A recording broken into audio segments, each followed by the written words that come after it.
Hello friends, मैं पंकज कुमार स्वागत करता हूं। आज जो हम लोग पढ़ने वाले हैं वो दृष्टि पब्लिकेशन जनवरी 2023 का सार संग्रह को पढ़ेंगे, जो एग्जाम पॉइंटर के नाम से आता है। इसमें सारे सब्जेक्ट का संग्रह दिया जाता है जो आपके आगामी एग्जाम के लिए रामबाण साबित होगा, और क्वेश्चन का लेवल भी बहुत ही बढ़िया है। तो आइए एक एक करके सारा सब्जेक्ट को हम देखते हैं। पहला जो सब्जेक्ट हम देखेंगे, भारतीय इतिहास को देखेंगे। तो देखिए, पहला क्वेश्चन जो दिया हुआ है आपका, वो दिया हुआ है कि प्राचीन भारत की जिस पुस्तक में शुंग राजवंश के संस्थापक के पुत्र की प्रेम कहानी का चर्चा जो मिलता है, वो मिलता है मालविकाना मित्रम पुस्तक में मिलता है, जो कालिदास इस पुस्तक को लिखा है। ये भी आपको पता होना चाहिए। भारत के प्राचीनतम सिक्के, पंचमार्ग सिक्के, जो मुख्यतः चांदी के बने थे, वो क्या कहलाते थे? तो वो आहत सिक्के कहलाते थे। भारतीय उपमहाद्वीप में प्राचीनतम 9 पैशानिक वस्तुएं, मेहरगढ़ कहाँ स्थित है? तो मेहरगढ़ है जो आपका पाकिस्तान और बलूचिस्तान प्रांत बोलन नदी किनारे यह स्थित है। सम्राट अशोक के राजदेशों का पहले विकूटन किसने किया था? तो आपको पता है, जेम्स प्रिंसेप, उसका शिलालेख भी पढ़ा था। ठीक है, तो ये इसका आंसर क्या है? James Prinsep. देसलपुर हड़प्पा स्थल वर्तमान समय में कहाँ स्थित है? तो ये गुजरात के कच्छ में स्थित है। सिंधु घाटी सभ्यता के लोग धार्मिक दृष्टिकोण से थे, तो ये इलोकवादी के और व्यवहारिकवादी थे। खेतड़ी क्षेत्र में मिले हड़प्पाई साक्ष्यों का पुरातात्विक एविडेंस कहाँ दिया गया है? तो ये गणेश्वर जोधपुरा संस्कृति में दिया गया है। तक्षशिला महान बौद्ध केंद्र कहाँ स्थित है? तो ये अशोक के समय में था तक्षशिला केंद्र। अलाउद्दीन खिलजी ने राम राय की उपाधि किसे दिया था? तो ये राम राय की उपाधि दिया था राजा रामचंद्र देव को दिया था। दिल्ली सल्तनत में सैनिकों को द्वारा लूटे गए माल को क्या कहा जाता था? तो उसको खुम्स कहा जाता था। हड्डी से निर्मित आभूषण भारत में मध्य पाषाण काल में कहाँ से प्राप्त हुआ है? तो ये मध्य से प्राप्त हुआ है, जो उत्तर प्रदेश के प्रतापगढ़ जिले में स्थित है। सिंधु सभ्यता के महान स्नानागार का एविडेंस कहाँ से मिलता है? तो मोहनजोदड़ो से मिलता है। सल्तनत काल में सर्वप्रथम लोक निर्माण विभाग, देखिए बहुत इंपॉर्टेंट क्वेश्चन है, लोक निर्माण विभाग की स्थापना कहाँ की गई थी? ठीक है, किसने किया था? तो ये फिरोज शाह तुगलक ने किया था। ऋग्वेद में किस देवता की संस्तुति में सबसे अधिक छंद का उपयोग है? तो इंद्र के रिगार्डिंग सबसे ज्यादा छंद यूज हुआ है। खालसा पंथ के स्थापना एवं धर्माचार पाहुल को किसने चलाया था? तो ये पाहुल प्रणाली गुरु गोविंद सिंह के द्वारा चलाया गया था। मैंने गुरु गोविंद सिंह धर्म से रिलेटेड मैंने पूरा वीडियो अपलोड कर दिया हूँ, तो एक बार यूट्यूब पे आप लोग देख लीजिएगा। शिप्रा नदी के किनारे बसा हुआ नगर जो चंद्रगुप्त द्वितीय, जिसको विक्रमादित्य कहा जाता था, कि पश्चिमी राजधानी कहाँ था? तो उसका पश्चिमी जो राजधानी था वो आपको उज्जैन में था। भारत में ब्रिटिश साम्राज्य के विस्तार के लिए सहायक संधि, तो आपको पता है सहायक संधि लॉर्ड वेलेस्ली के समय में हुआ था। वह अभिलेख जिसमें प्रमाणित होता है कि चंद्रगुप्त मौर्य का प्रभाव पश्चिम भारत तक था। देखिए, चंद्रगुप्त मौर्य मौर्य वंश के संस्थापक था। ठीक है, और ये कहाँ तक इनका एरिया था? तो रुद्रदामन का जूनालेख अभिलेख में ऐसा एविडेंस मिलता है। चंद्रगुप्त मौर्य अपना अंतिम समय कहाँ बिताया था? तो ये कर्नाटक में बिताए थे, श्रवणबेलगोला मेला में। ठीक है, तो वहाँ फास्टिंग मेथड से अपना मृत्यु त्याग दिए थे। 1857 के विद्रोह के बाद लड़ाकू जाति किसे घोषित किया गया था? तो पंजाबियों और गोरखों के पठानों को लड़ाकू जाति घोषित कर दिया गया था। 1815 में आत्मीय सभा की स्थापना किसने किया था? तो आत्मीय सभा की स्थापना राजा राम मोहन राय के द्वारा किया गया था। ब्रह्म समाज की स्थापना 1828 ईस्वी में राजा राम मोहन राय के द्वारा ही किया गया था। ईश्वर चंद्र विद्यासागर द्वारा चलाए गए सामाजिक सुधार आंदोलन का प्रमुख विषय क्या था? तो ये विधवा पुनर्विवाह पे काम किए थे। कहता है समाज सुधार के उद्देश्य से सर्वेज ऑफ इंडिया सोसाइटी, देखिए बहुत इंपॉर्टेंट क्वेश्चन है, सर्वेज ऑफ इंडिया सोसाइटी की स्थापना कौन किया था? तो ये गोपाल कृष्ण गोखले द्वारा किया गया था। वह आंदोलन जिसके दौरान प्रथम वंदे मातरम का व्यापक स्तर पर प्रयोग हुआ था, तो ये स्वदेशी आंदोलन के समय किया गया था। वह घटना जिसके पश्चात असहयोग आंदोलन वापस ले लिया गया था, तो ये चौरा चौरी हत्याकांड के समय ये वापस ले लिया गया था।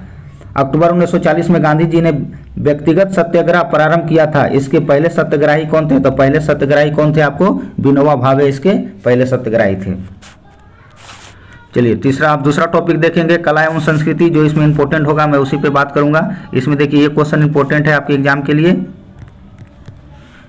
श्रीनगर में झेलम नदी किनारे पर बना हुआ कश्मीर की सभी मस्जिदों में मुकुट का नगीना समझे जाने वाला मंदिर कौन सा है? तो शाह हमदान मस्जिद। देखिए 1911 में निर्मित गेटवे ऑफ इंडिया निर्मित था, तो ये गुजराती शैली में इंडिया गेटवे ऑफ इंडिया निर्मित है, जो कहाँ है? मुंबई में है। चलिए, ये देखिए आपके लिए इंपॉर्टेंट है, कंदरिया महादेव मस्जिद। कंदरिया कंदरिया महादेव मंदिर कहाँ स्थित है, ये किस शैली में बना हुआ है, तो ये नागर शैली में बना हुआ है। खजुराहो को मंदिरों का वह भाग जिसमें चंदेल राजवंश द्वारा संरक्षण दिया गया था, तो ये लक्ष्मण मंदिर है। सारनाथ में धमेक स्तूप जो राजगीर में जरासंध की बैठक स्तूप संबंधित है, तो ये गुप्त काल से रिलेटेड है। ये देखिए आपके एग्जाम में 2.5 दिन का झोपड़ा पूछा जाता है, तो एक बार इसको मैं बताता हूँ। कुतुबुद्दीन ऐबक द्वारा 2.5 दिन का झोपड़ा नामक मस्जिद का निर्माण कहाँ करवाया गया था, तो ये अजमेर में करवाया गया था। भारत में मूर्तिकला अपने वास्तविक स्वरूप में आई, तो ये आपको पता है हड़प्पा सभ्यता के समय में ये वास्तविक स्थिति में आ गया था। चलिए देखिए ये क्वेश्चन इंपॉर्टेंट है आपके लिए। वह स्थान जहाँ की मूर्तियों को कलागत विशेषता के साथ काम भावनाओं को लक्षण स्पष्ट दिखाई देता है, तो ऐसा मिलता है आपको खजुराहो के मंदिर में। ये भीमबेटका मध्य प्रदेश में है, ये फेमस है शैल चित्र के लिए। ये भी आपके एग्जाम में बहुत बार पूछा हुआ क्वेश्चन है, तो आपको इसको भी याद रखिएगा। ये कांची का कैलाशनाथ मंदिर, ये बहुत बार पूछा गया है। कांची के कैलाशनाथ मंदिर का निर्माण कौन कराया था, तो पल्लव शासक के द्वारा करवाया गया था, तो आपको इसको भी याद रखना है। चलिए ये देखिए इंपॉर्टेंट क्वेश्चन है। पेरिया केबुल राजराजेश्वर मंदिर, ठीक है, और राजेश्वरम मंदिर के नाम से भगवान शिव को समर्पित हिंदू मंदिर है, तो ये बृहदेश्वर मंदिर जो तंजावुर में पड़ता है। अब हम पॉलिटी को देखेंगे। कहता है भारतीय संविधान का वह अनुच्छेद जो धार्मिक स्वतंत्रता के संबंध में युक्तियुक्त निर्बंध का प्रावधान करता है, तो ऐसा किसमें बोला गया, कौन सा आर्टिकल में, तो आर्टिकल 25 में। भारतीय संविधान में मूल अधिकारों का संरक्षण है, तो ये सर्वोच्च न्यायालय से रिलेटेड है। किसी अवैध व्यक्ति को सरकारी पद को बचाने के लिए जारी किया कौन सा रीट जारी करेगा, तो अधिकार पूछा। अध्यात्मक शासन प्रणाली की कार्यपालिका का प्रमुख कौन होता है, तो ये राष्ट्रपति होता है। भारतीय संविधान में यह स्पष्ट किया गया है कि मंत्री परिषद सामूहिक रूप से लोकसभा के प्रति उत्तरदायित्व होता है। ये क्वेश्चन देखिए बहुत एग्जाम में आया हुआ है, तो ऐसा कौन सा अनुच्छेद में है, तो अनुच्छेद 75 के 3 में ऐसा कहा गया है। देखिए प्रसिद्ध भारतीय राजनेता जिन्होंने 1947 में भारतीय राष्ट्रीय कांग्रेस की अध्यक्षता किया था, तो भारतीय राष्ट्रीय कांग्रेस की अध्यक्षता कौन किए थे 1947 में, तो जेबी कृपलानी किए थे। 42वें संविधान संशोधन अधिनियम 1976 के द्वारा भारतीय संविधान की उद्देशिका में संशोधन करके 3 नए शब्द जोड़े गया था, तो कौन कौन था, समाजवादी था, पंचनिरपेक्षता और अखंडता था। संसद द्वारा पारित जिस अधिनियम में नागरिकता के अर्जन और समाप्ति का प्रावधान है, वैसा किसमें है, तो नागरिकता अधिनियम 1955 में जो लाया गया था। समस्त नागरिकों के लिए एक समान संहिता लागू करने का संबंधी प्रावधान है, तो देखिए नागरिक संहिता आपको कहाँ लागू है, ये गोवा में लागू है, और ये यहाँ पे जो आर्टिकल 44 यूज होता है। पंचायती राज व्यवस्थाओं को संवैधानिक मान्यता कब मिला था, तो 1993 के संविधान संशोधन 73वें संविधान संशोधन के द्वारा। वह प्रणाली जिसके तहत राष्ट्रपति राष्ट्राध्यक्ष की भूमिका सामान्यतः प्रतीकात्मक होती है तथा वास्तविक रूप से शासन पर कोई प्रभाव नहीं पड़ता, ऐसा किसमें होता है, संसदीय प्रणाली में ऐसा देखने को मिलता है। भारतीय संविधान में द्विसदनीय प्रणाली एवं विधि द्वारा स्थापित प्रक्रिया, देखिए बहुत इंपॉर्टेंट है और यहाँ से क्वेश्चन हमेशा पूछा है एग्जाम में जी। देखिए द्विसदनीय प्रणाली और विधि द्वारा स्थापित प्रक्रिया का प्रावधान किस देश से लिया गया है, तो ये ब्रिटेन के संविधान से लिया गया है। भारत सरकार को कानूनी विषय पर परामर्श कौन देता है, तो ये आपका महन्यवादी देता है। राष्ट्रीय सुरक्षा समिति का प्रधान कौन होता है, तो प्रधानमंत्री होता है। भारतीय संविधान की प्रस्तावना में सामाजिक, आर्थिक, राजनीतिक न्याय के आदर्श का प्रावधान कहाँ से लिया गया है, तो ये सोवियत संघ रूस से लिया गया है। राष्ट्रपति के निर्वाचन मंडल की व्यवस्था तथा राज्यसभा के सदस्यों का मनोनयन का प्रावधान कहाँ से लिया गया है, तो ये आयरलैंड के संविधान से लिया गया है। एकदम VVI क्वेश्चन है ये। किसी राज्य के अनिवार्य तत्व होते हैं, तो वहाँ का भूभाग, जनसंख्या और संप्रभुता।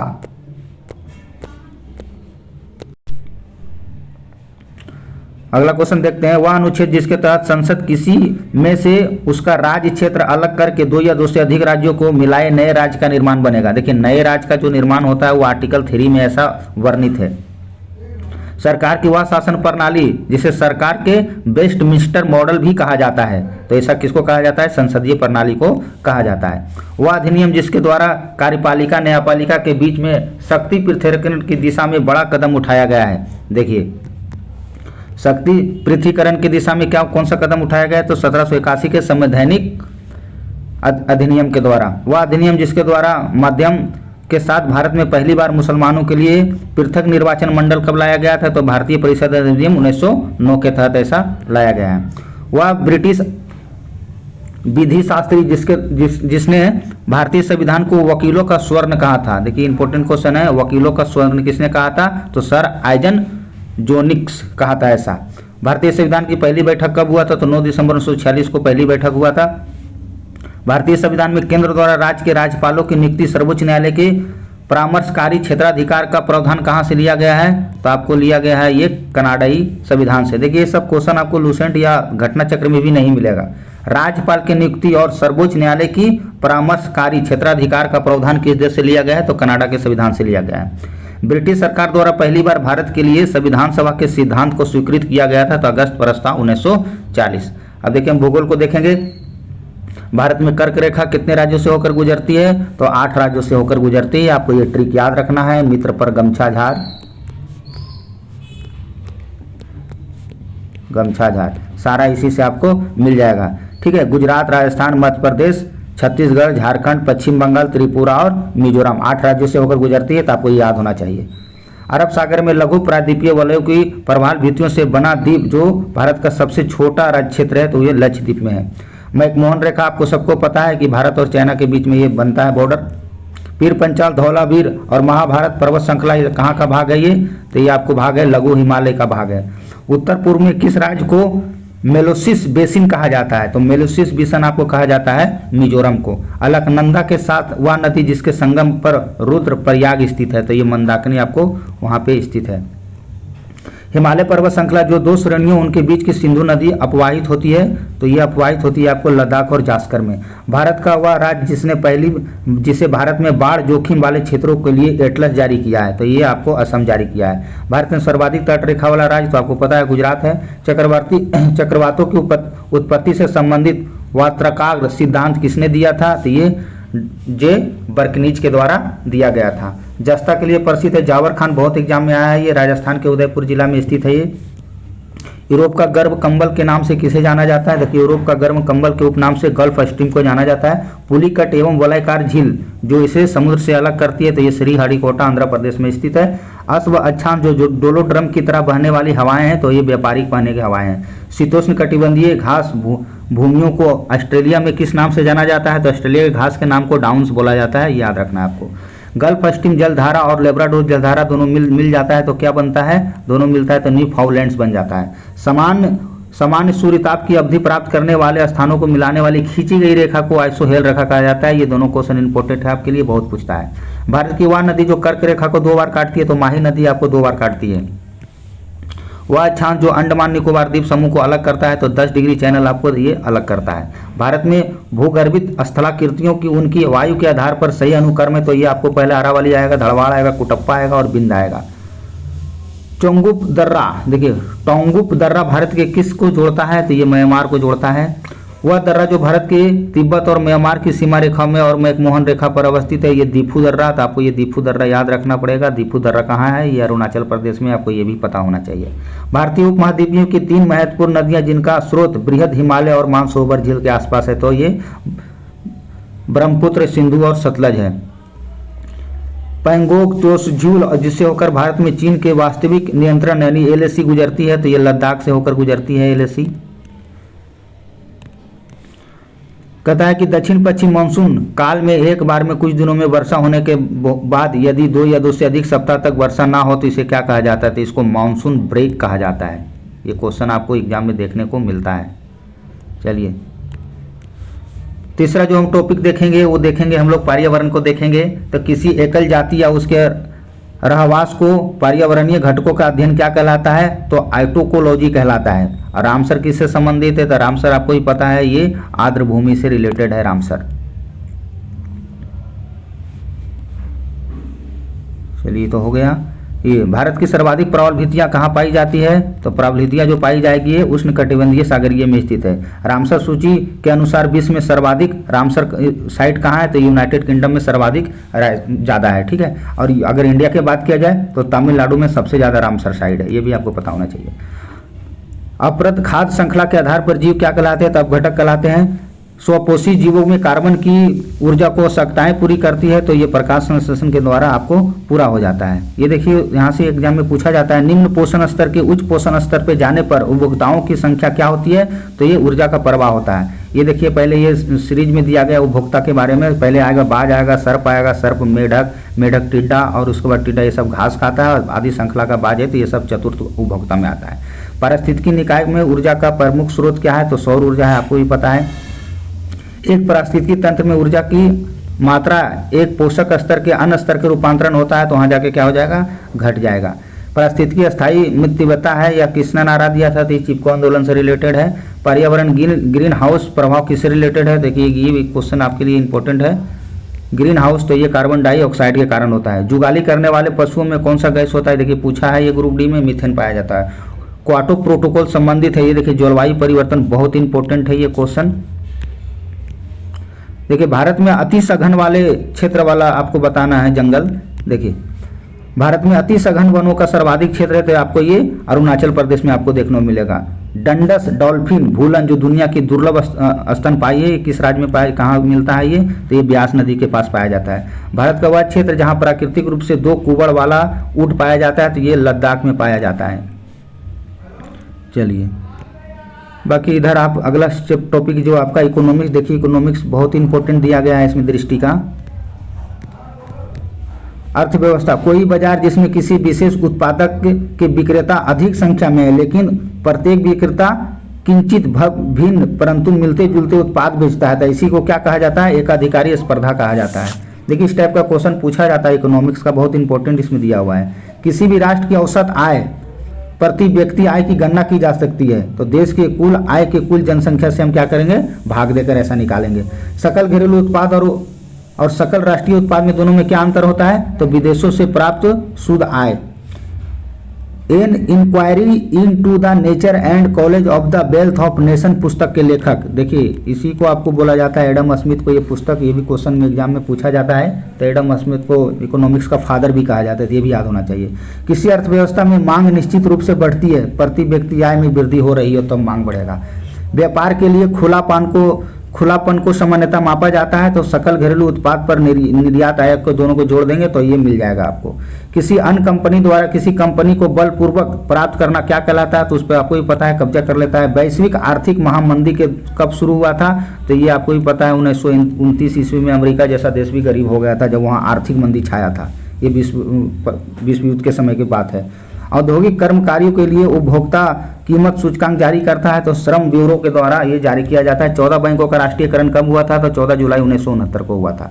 भारतीय औद्योगिक पुनर्निर्माण बैंक की स्थापना कब होता है, तो ये 21 मार्च 1985 ईस्वी को। तो भारत का प्रथम आम बजट किसने प्रस्तुत किया था, देखिए एग्जाम में क्वेश्चन आया हुआ है, तो ये किया था आर.के. शनमुखम सेठी किया था। वह मुद्रा जिसके अंतर्राष्ट्रीय बाजार में मांग की तुलना में पूर्ति अधिक होता है, तो उसको सॉफ्ट करेंसी कहा जाता है। भारतीय औद्योगिक वित्त निगम की स्थापना कब हुआ था, तो 1948 में वित्त निगम का स्थापना होता है।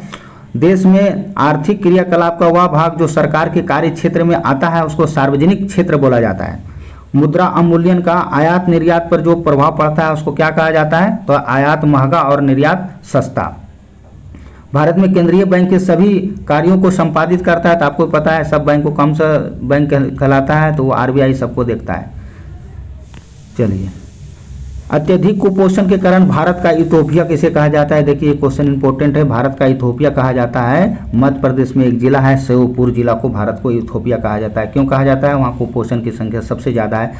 मानव विकास सूचकांक, देखिए बहुत बार इंपॉर्टेंट क्वेश्चन है, महबूल हक के द्वारा ये प्रस्तुत किया गया था मानव विकास रिपोर्ट।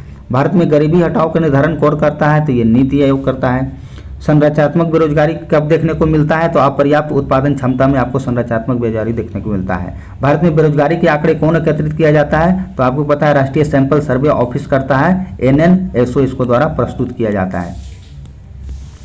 बंद अर्थव्यवस्था में क्या होता है, तो वैसा अर्थव्यवस्था जिसमें आयात और निर्यात नहीं होता है उसी को तो बंद अर्थव्यवस्था कहा जाता है। किसी देश की आर्थिक विकास निर्भर करता है तो प्राकृतिक संसाधन, पूंजी निर्माण और बाजार के आकार पर। भारत की गिनती आर्थिक विकास के दृष्टिकोण से होती है, तो आपको पता है ये अभी हमारा जो भारत है वो विकासशील में आता है। अब देखिए साइंस को देखेंगे, साइंस का भी क्वेश्चन बहुत ही बेहतरीन दिया हुआ है। मानव शरीर का वह भाग जहाँ पित्त का निर्माण होता है, देखिए पित्त का निर्माण आपको भी पता है कहाँ होता है, यकृत में होता है।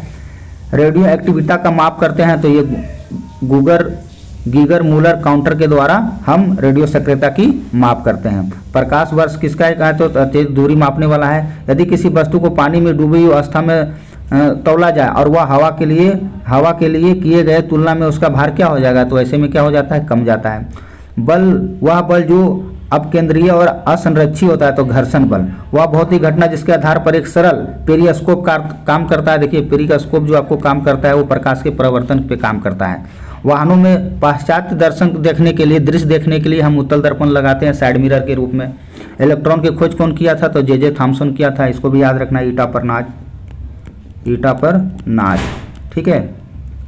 इलेक्ट्रॉन का थॉमसन और प्रोटॉन का रदरफोर्ड और न्यूट्रॉन के चैडविक, तो ये ट्रिक याद रखना, आपको तीनों कवर हो जाएगा। किसी परमाणु के सर्वाधिक दरमियान होता है तो उसके पता है न्यूक्लियस में उसका सर्वाधिक दरमियान होता है, ठीक है। तो आपको ये भी याद रखना है। जैसा होता है ना, इसमें देखो प्रोटॉन और न्यूट्रॉन होता है इसके न्यूक्लियस में, और ये इलेक्ट्रॉन क्या होता है, चारों तरफ चक्कर काटते रहता है। तो यहाँ भी क्वेश्चन पूछा जाता है। शरीर के वृद्धि तथा नए कोशिकाओं के निर्माण के लिए आवश्यक तत्व है तो आपको प्रोटीन होना चाहिए, तभी आपका शरीर का निर्माण होगा। दिल की बीमारी जिसमें से रक्त पूर्ति अपर्याप्त होती है क्या कहलाती है, तो उसको कहते हैं एंजाइना। पादपों को मूल रोमों द्वारा जल जिस प्रक्रिया का अवशोषण किया जाता है उसको परासरण कहा जाता है। विटामिन डी का रासायनिक नाम क्या है, तो आपको पता है कैल्सिफेरोल नाम उसका है। शहद का प्रमुख अब क्या है, तो शहद में फ्रुक्टोज होता है, एग्जाम में पूछा है बीपीएससी। किसी भी वस्तु का प्राकृतिक गुण जो उसकी विराम या गति को अवस्था को परिवर्तन का विरोध करता है, तो ऐसा न्यूटन के प्रथम नियम में होता है जिसको हम जड़ कहा जाता है। न्यूटन के प्रथम नियम से क्या निकलता है, तो बल के परिभाषा निकलता है। सेकंड से क्या निकलता है, तो व्यंजक निकलता है F = m में। थर्ड से क्या निकलता है, तो थर्ड से सीधा रॉकेट उड़ाता है। तीनों आपको ऐसे याद रखना, हो जाएगा। चलिए, दूरी मापने वाली सबसे बड़ी इकाई, तो आपको भी पता है दूरी मापने के लिए सबसे बड़ा जो इकाई है पार्सेक होता है। एक पार्सेक बराबर 3.0857 × 10⁻16 मीटर होता है। विमानों की ऊंचाई मापने के लिए हम अल्टीमीटर का यूज करते हैं। और लहसुन में विशेष लहसुन में जो गंध थोड़ा सा आता है उसमें सल्फर मिला होता है जिसके कारण हमारे गंध आता है। अब वैसलीन जिसका प्रयोग सौंदर्य प्रसारण के लिए किया जाता है, उसे देखो जो हम लोग ठंडों में वैसलीन का यूज किया जाता है वो पेट्रोलियम से बना होता है। मानव शरीर की उत्पादित द्वारा अपशिष्ट है तो कार्बन डाइऑक्साइड और यूरिया अपशिष्ट पदार्थ में आता है। मानव शरीर की कार्बन डाइऑक्साइड को निकालने के लिए जिम्मेदार अंग होता है तो हमको फेफड़ा इसको निकालता है। मानव शरीर में रक्तचाप को नियंत्रित कौन करता है, तो वैसोप्रेसिन आपको नियंत्रित करता है। देखिए क्वेश्चन बहुत ही इंपॉर्टेंट है। मानव शरीर में रक्तचाप को नियंत्रित कौन करता है, तो वैसोप्रेसिन आपको कंट्रोल करने का काम करता है। देखिए मानव शरीर में मौजूदा सबसे पतली हड्डी, तो आपको भी पता है फेबुला सबसे पतली होता है जो पैर में पाई जाने वाली हड्डी है। किस पिगमेंट की उपस्थिति के कारण कंकाल में मांसपेशियों को लाल और सफ़ेद मांसपेशियों का वर्गीकरण किया गया है, तो ये मायोग्लोबिन के कारण ऐसा देखने को मिलता है। देखिए विज्ञान और प्रौद्योगिकी भी दिया हुआ है जिसमें भी हम जल्दी जल्दी देख लेंगे। इंदिरा गांधी परमाणु संयंत्र कहाँ स्थित है, अनुसंधान केंद्र है, ये तमिलनाडु में आपको देखने को मिलेगा।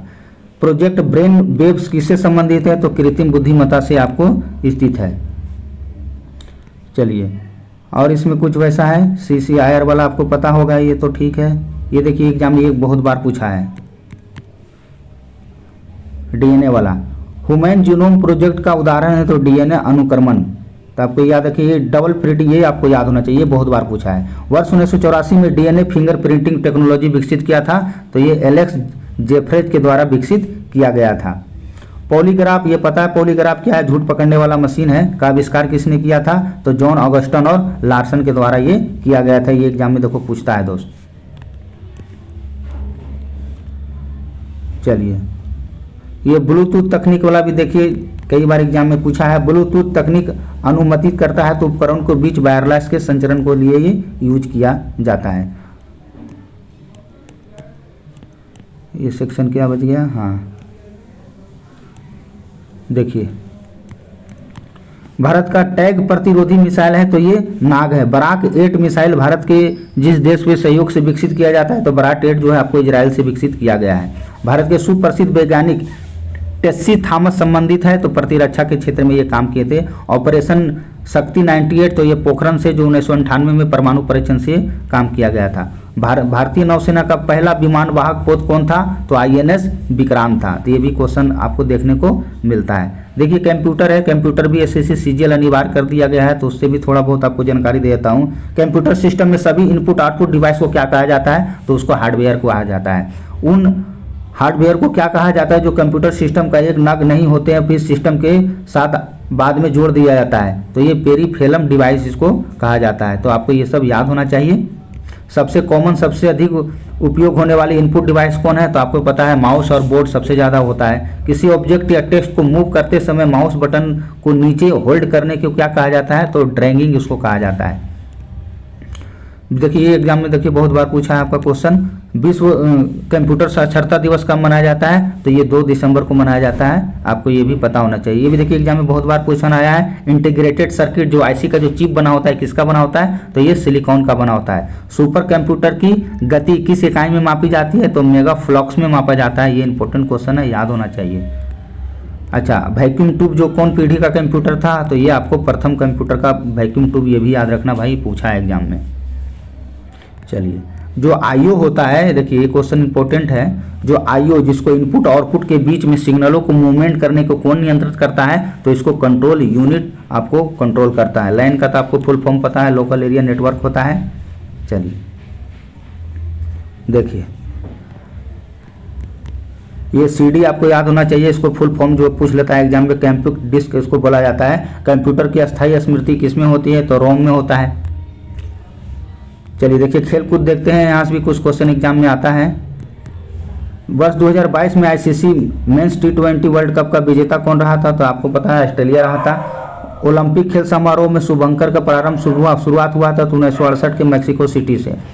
क्रिकेट का जन्मदाता आपको पता है, इंग्लिश को कहा जाता है, इंग्लैंड को कहा जाता है। और आईसीसी का मुख्यालय कहाँ है? तो आपको भी पता है, दुबई में। इंडियन प्रीमियर लीग सर्वप्रथम कहाँ आयोजित हुआ था?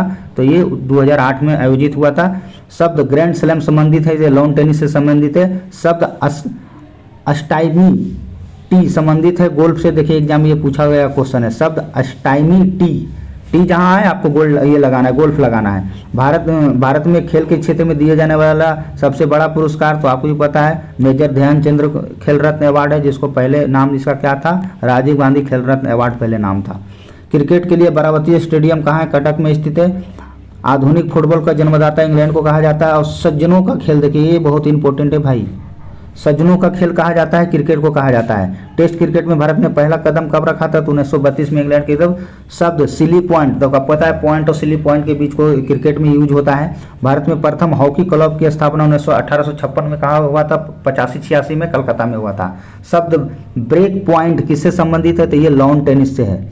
वह इंडोर खेल जिसमें से कैप्सिमा एवं पिंग पोंग का नाम से यूज किया जाता है, तो ऐसा किया जाता है आपको टेबल टेनिस में।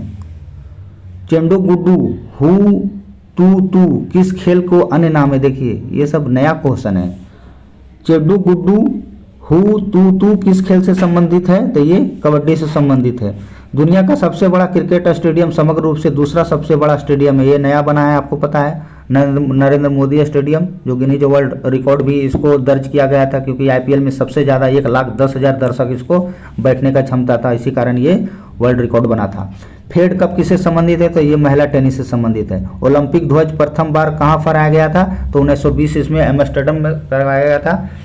अच्छा, शेशियर किक किससे संबंधित है? तो ये फुटबॉल से संबंधित है। 19वां राष्ट्रमंडल खेल में पदक हासिल करने वाले मामले में भारत को कौन सा स्थान है? तो ये 3रा स्थान है। चलिए, विश्व में सर्वश्रेष्ठ फुटबॉलर खिलाड़ी शुमार क्रिस्टियानो रोनाल्डो, सबको पता है क्रिस्टियानो रोनाल्डो कहाँ का है? तो ये पुर्तगाल का है। अब मेसी कहाँ का है, जो अभी वर्ल्ड कप जीता है? ये भी पूछ सकता है एग्जाम में, तो अर्जेंटीना का है। और अर्जेंटीना इस बार क्या है? फ्रांस को हराकर फीफा वर्ल्ड कप 2022 भी अपने नाम कर लिया है। International association of athletics federation IAAF का मुख्यालय कहाँ है? तो ये माउंटे मार्लो, जो कि मोनाको में पड़ता है। इंटरनेशनल स्विंग्स फेडरेशन की स्थापना कब होता है? तो 1908 में हुआ था। अब देखिए विविध है, यहाँ से भी क्वेश्चन एग्जाम में खूब देखने को मिलता है। नोबेल पुरस्कार प्राप्त करने वाले प्रथम भारतीय, तो आपको पता है रविन्द्रनाथ टैगोर को गीतांजलि के लिए मिला था।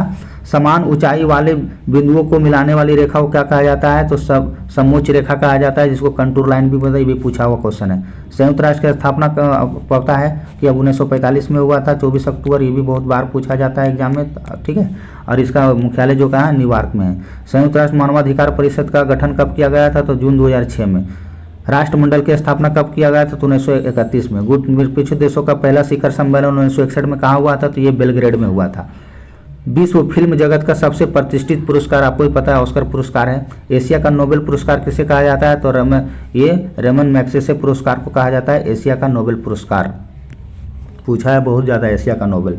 पुलित्जर पुरस्कार दिया जाता है तो ये पत्रकारिता के क्षेत्र में दिया जाता है। भारत में हरित क्रांति का जनक तो MS स्वामीनाथन को 1967 से 68 वाला ये साल भी याद रखना भाई, और ये गेहूं से रिलेटेड था, ठीक है। और अगर वर्ल्ड लेवल पर पूछ दिया जाए तो बोरलॉग को याद रखना, बोरलॉग, ठीक है। इंडिया में हो गया आपका MS स्वामीनाथन, और वर्ल्ड लेवल पे पूछा जाता है एग्जाम में तो आपको बोरलॉग लगाना है, इंडिया में 67-68 में हुआ था। चलिए, संपूर्ण क्रांति का नारा तो आपको पता है JP जयप्रकाश नारायण जी थे जो संपूर्ण क्रांति का नारा दिए थे, और ये दिवाली के दिन जेल से फरार हो गया था, आपको BPSC में पूछा है। सत्यमेव जयते कौन सा लिखा है, तो ये सत्यमेव जयते आपको मुंडकोपनिषद से लिया गया है। नोबेल शांति पुरस्कार विजेताओं का चयन जिस देश में की जाती है तो नोबेल शांति का पुरस्कार नॉर्वे में दिया जाता है। पुस्तक मार्क्स गांधी समझबाद, तो ये राम मनोहर लोहिया का बहुत ही फेमस पुस्तक है, बहुत बार एग्जाम में आया है। स्वतंत्र भारत के लोकसभा के प्रथम अध्यक्ष, तो लोकसभा के जो प्रथम अध्यक्ष है GV मावलंकर थे। द रोड अहेड बहुत फेमस पुस्तक है, ये बिल गेट्स इसको लिखा है। अंतर्राष्ट्रीय महिला दिवस मनाया जाता है 8 मार्च को मनाया जाता है। सामाजिक एवं आर्थिक क्षेत्र में विशेषकर दलितों को उद्धार के लिए विशिष्ट भूमिका के लिए दिए जाने वाला पुरस्कार तो अम्बेडकर अंतर्राष्ट्रीय पुरस्कार। सनक संप्रदाय, देखिए एग्जाम में ये पूछा हुआ क्वेश्चन है, सनक संप्रदाय के संस्थापक कौन थे, तो निम्बकार थे। भारत में फिल्म का पिता किसे कहा जाता है, तो धुंडी राव गोविंद फाल्के को कहा जाता है। सबसे बड़ा द्वीप समूह वाला देश, तो इंडोनेशिया में सबसे ज़्यादा द्वीप है। संयुक्त राष्ट्र के प्रथम महासचिव तो ट्रिगवेली था। संयुक्त राष्ट्र सर्वप्रथम भारत रत्न सम्मानित किए जाने वाला व्यक्ति, तो आपको 3 व्यक्ति को मिला था इकट्ठे में, राधा कृष्णा को मिला था, राजा गोपालाचार्य को मिला था और CV रमन को मिला था। असाध्य बीमारी से पीड़ित रोगियों और गरीबों को लिए मदर टेरेसा द्वारा स्थापित आश्रम, तो आपको पता है निर्मल हृदय के द्वारा स्थापित किया गया था, मदर टेरेसा उससे रिलेटेड है। गणित के क्षेत्र में दिए वाला पुरस्कार, तो गणित के क्षेत्र में जो दिया जाता है भाई एबल पुरस्कार दिया जाता है, ठीक है। इस तरह से मैंने ये पूरा सार संग्रह खत्म कर दिया हूँ, आप लोग इसको 1-2 बार पढ़ लीजिएगा, यहाँ से क्वेश्चन बहुत ज़्यादा एग्जाम में पूछा जाता है। PDF टेलीग्राम चैनल पर दे दिया जाएगा और बाद में टेस्ट भी लिया जाएगा इससे, ठीक है। तो मिलते हैं नेक्स्ट वीडियो में, आप लोग इसको रिविजन कीजिए, धन्यवाद।